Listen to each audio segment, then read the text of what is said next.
Delhi election 2025 जिसकी results 8 फरवरी को आती है और 20 फरवरी को रेखा गुप्ता दिल्ली की नौवीं सीएम नियुक्त की जाती है और 20 फरवरी 2025 को ही वो अपने ऑफिस को एज्यूम करते हैं। बीते पिछले 2 महीने में जब दिल्ली में केजरीवाल की सरकार थी उस समय की क्या दिल्ली थी और अभी प्रेजेंट में दिल्ली कैसी है बीजेपी सरकार के अंदर, क्या लोगों की राय है, क्या बीजेपी सरकार से लोगों की क्या राय है और जो उम्मीद उन्होंने किया था बीजेपी सरकार पर और जिस उम्मीद से उन्होंने बीजेपी सरकार को दिल्ली की सत्ता सौंपी थी, क्या बीजेपी गवर्नमेंट उन्हें इच्छा पर उतर पाए हैं या नहीं उतर पाए। आइए दिल्ली की हाल जानते हैं।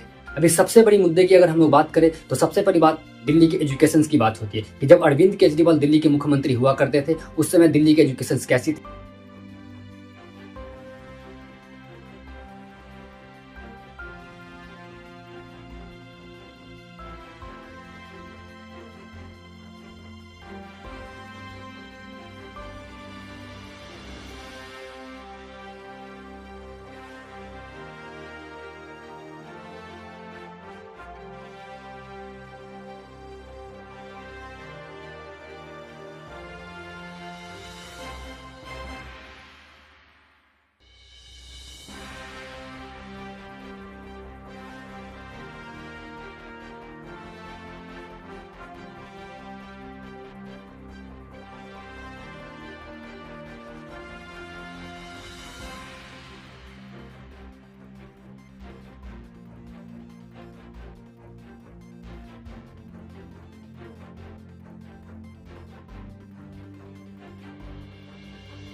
और अभी दिल्ली की एजुकेशन कैसी। बीते पिछले 10 सालों में ये कभी नहीं देखा गया कि दिल्ली की कोई भी पेरेंट्स अपने बच्चों के लिए धरना प्रदर्शन पर है कि स्कूल की फीस इतनी हाई हुई जा रही है कि पेमेंट करना इम्पॉसिबल नजर आ रहा है। जब दिल्ली के गवर्नमेंट अरविंद केजरीवाल हुआ करते थे उस समय दिल्ली के सरकारी स्कूल के भी हालात अच्छे थे, best quality of education provide करवाई जाती थी। लेकिन आज बीजेपी गवर्नमेंट है, इसमें दिल्ली के स्कूल्स के बारे में कुछ अलग भाव देखे जा रहे हैं।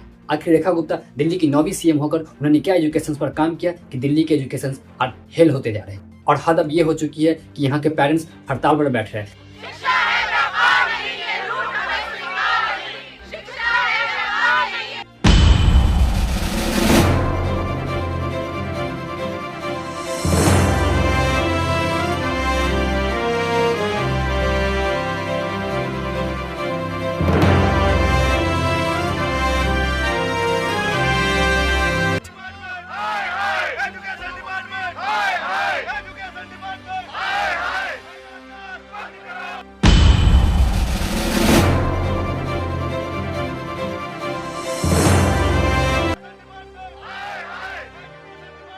मेरी मॉडल टाउन स्कूल के पेरेंट्स हैं।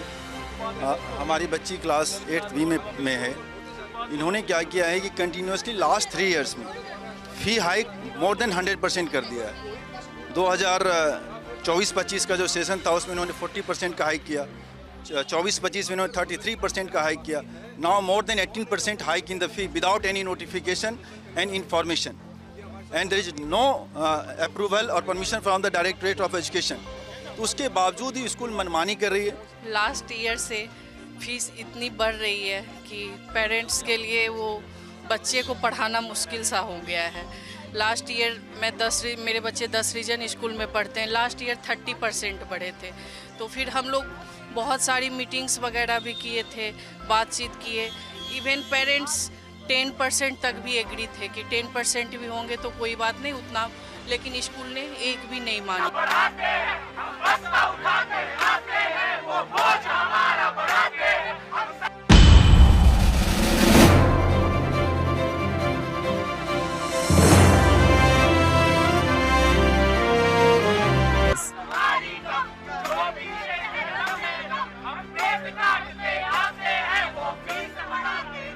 लास्ट ईयर भी हमारा फी हाइक हुई है, 30% हुई है। इस साल फिर 15% हुई है, विदाउट डूइंग अप्रूवल हुई है। और स्कूल बच्चों को हरास कर रहा है। अगर आप पुरानी फीस भी दे रहे हैं तो बच्चों को रिसेप्शन पे बिठाया जा रहा है। हम 1 साल से अपनी फीस हाइक की लड़ाई को लड़ रहे हैं। स्कूलों द्वारा मनमानी तरीके से फीस को बढ़ाई जाती है, हमारी शिकायतों को नजरअंदाज किया जाता है, उसके ऊपर स्कूल को खाली एक नोटिस जारी करके उन फाइलों को बंद कर दिया जाता है।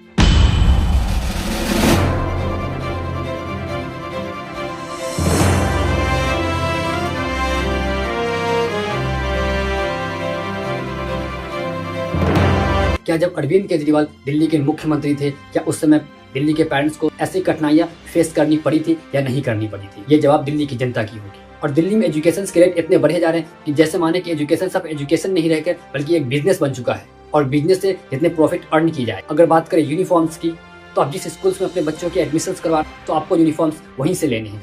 अगर बात करें बुक्स की, तो आप जिस स्कूल में अपने बच्चों के एडमिशन करवा रहे हैं आपको बुक्स भी वहीं से लेनी है। अगर आप बात करें वहाँ की लंच की, तो लंच भी आपको वहीं से लेना। कुछ स्कूल्स में वैसे भी हालात हो गए, कैंटीन की व्यवस्था की गई है, और अगर आप खुद घर से लंच लेके आते हैं तो आपके लंच को प्रोहिबिटेड किया जाता है। इन तमाम सर्कल से ये देखा जा सकता है कि दिल्ली के एजुकेशन अब एजुकेशन नहीं रह के बल्कि एक बिजनेस बन चुका है। लोग एजुकेशन के पीछे बैठकर एक व्यापारी बनकर बिजनेस कर रहे हैं और दिल्ली की जनता को लूटने का काम कर रही है। अब दूसरी अगर बात करें ट्रांसपोर्टेशन की बात करते हैं। अगर ट्रांसपोर्टेशन को लेकर हम लोग बात करें, जैसे दिल्ली ट्रांसपोर्टेशन काउंसिल्स की अगर हम लोग बात करें तो इसमें बस की जो रेट्स है वो इंक्रीज कर जा रही है, मेट्रो की वो इंक्रीज कर जा रही है। दिल्ली में महिलाओं को डीटीसी की बस में अब तक मुफ्त यात्रा की सुविधा मिलती है, लेकिन भाजपा की रेखा गुप्ता सरकार ने अब इसमें कुछ बदलाव की प्लानिंग कर ली है। नए बदलाव के मुताबिक दिल्ली में वही महिलाएं मुफ्त बस सफर कर पाएंगी जो दिल्ली सरकार की बनाई गई 2 शर्तों को मानेंगी। पहली शर्त, राजधानी दिल्ली में मुफ्त बस यात्रा का लाभ अब उन्हीं महिलाओं को मिलेगा जो दिल्ली की रहने वाली हैं। दूसरी शर्त यह है कि दिल्ली की महिलाओं को भी इस सुविधा का लाभ लेने के लिए रजिस्ट्रेशन कराना होगा। यानी अगर अन्य किसी राज्य की महिला दिल्ली में घूमने या अन्य किसी काम से आई है तो उसे बस में सफर के लिए टिकट का भुगतान करना होगा। आपको बता दें कि आम आदमी पार्टी की सरकार ने 2019 में भाई दूज के अवसर पर गुलाबी टिकट योजना पेश की थी, जिसके तहत महिलाओं को टीटीसी की बसों में मुफ्त यात्रा की सुविधा प्रदान की जाती है। महिलाओं को गुलाबी टिकट के रूप में एकल यात्रा पास मिलते हैं, जिसमें दिल्ली सरकार प्रति टिकट 10 रुपए की लागत वहन करती है और जारी किए गए कुल टिकट के आधार पर बस कंपनियों को भुगतान करती है। ट्रांसपोर्टेशन भी अब सुरक्षित हाथों में नहीं है। ट्रैफिक हाई लेवल की लग रही है यहाँ पर। सीवर की बात करें, सीवर में गंदगी वैसी फैली हुई है, साफ सफाई की कुछ उचित व्यवस्था नहीं की जा रही। अगर बात करें बिजली पानी की, तो लोगों का अब ये कहना है यहाँ बिजली कटती रहती है। ये पानी नहीं आ रहा, पानी भी नहीं आ रहा, बिजली का पानी भी नहीं आ रहा। पूरी दिल्ली के अंदर कभी सुना था आपने कि बच्चों के पेरेंट्स हड़ताल में बैठे हो फीस को लेके? कभी सुना था आपने? नहीं आते थे। आपने सुना कभी 10 साल के अंदर कभी हड़ताल हुआ हो? पेरेंट्स हड़ताल करके बैठे हुए बाहर स्कूल के बाहर। 10 साल में इन्वर्टर कभी इस्तेमाल नहीं करा, इन्वर्टर ठीक कराना पड़ रहा है। तो 10 साल में इन्वर्टर खराब हो गया था। 30,000 रुपए डोनेशन उसी स्कूल में बच्चा पढ़ रहा है, 5 में 6ठी में किया है, और 30,000 में टेबल के नीचे से। केजरीवाल के टाइम में तो सरकारी स्कूलों की एजुकेशन इतनी अच्छी थी कि बच्चे हर माँ बाप सोचते थे सरकारी स्कूलों में पढ़वाओ। केजरीवाल साहब कहता कोई है ही नहीं है, ना है ना होगा। 24 घंटे में महज 8 से 9 घंटे यहाँ पर बिजली रहती है, उसके बाद बिजली कटती रहती है। हालत बद से बदतर हो चुकी है दिल्ली की, और दिल्ली के सिटीजन्स को मूर्ख बनाया गया है। अगर बात करें पानी व्यवस्था की, तो दिल्ली की पानी व्यवस्था इस तरह के हो चुके हैं, लोग पानी पीकर हॉस्पिटलाइज हो रहे हैं। आखिर पानी में क्या मिलावट की गई है कि दिल्ली के लोग पानी जब पी रहे हैं तो लोग हॉस्पिटलाइज हो रहे हैं, लोगों की तबीयत खराब हो रही है। एक तरफ तो वो लोग बैठकर मिनरल वाटर पीते हैं, और दिल्ली की जनता ऐसे पानी पीती है कि पानी पीने के बाद वो लोग सिर्फ आपको हॉस्पिटल में ही नजर आते हैं। अब बात करें कि दिल्ली इलेक्शंस में बीजेपी द्वारा चलाए गए एजेंडा को लेकर आखिर कौन कौन से वादे बीजेपी गवर्नमेंट ने दिल्ली इलेक्शन के वक्त किया था। सबसे पहले अगर बात करें तो उनका कहना यह था कि हर महिला को 2500 रुपए मंथली दी जाएगी, और महीने के हर 8 तारीख को उनके अकाउंट में 2500 आ जाएगी। दूसरी बात करें तो होली और दिवाली पर महिलाओं को एक गैस मुफ्त में दिया जाएगा। लेकिन अभी रिसेंटली होली गुजर चुके हैं, लेकिन किसी भी महिलाओं को या किसी भी घर में एक भी सिलेंडर नहीं दी गई। और एजेंडा ये चलाया गया था कि दिल्ली के तमाम महिलाओं को महिला सम्मान दिया जाएगा, महिला समृद्धि योजना निकाली जाएगी, महिलाओं के हक में काम की जाएगी और महिलाओं को बढ़ावा दिया जाएगा, वीमेन एम्पावरमेंट की बात की जाएगी। 8 मार्च तक दिल्ली की बहनों के खाते में 2,500 रुपया पहुंचना शुरू हो जाएगा। 2500 की गारंटी भी जुमला निकली। उन्होंने 2500 रुपए कहा था दिल्ली की हर महिला को मिलेगा। जो आम महिला है जिसने ये देखा था कि मोदी जी की गारंटी पे विश्वास किया था कि हम लोगों को 2500 रुपए मिलेंगे, लेकिन किसी महिला की उम्मीद पे वो खरे नहीं उतरे। होली और दिवाली में 1 सिलेंडर ईच यह मुफ्त दी जाएगी, फ्री सिलेंडर दिया जाएगा, इसको प्रोवाइड किया जाएगा।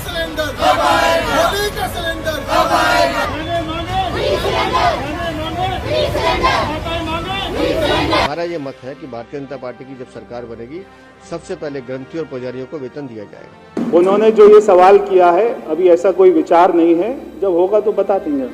लेकिन ये सारे वादे फेल होते नजर आ रहे हैं और दिल्ली की जनता की इस पर क्या राय है? आखिर जिस उम्मीद से बीजेपी गवर्नमेंट को लाया गया था और आम आदमी पार्टी को हटाया गया था और बीजेपी गवर्नमेंट को लाया गया था, क्या उस उम्मीद पर बीजेपी गवर्नमेंट खरी उतरी या नहीं उतर पाई? या वी नीड टू चेंज?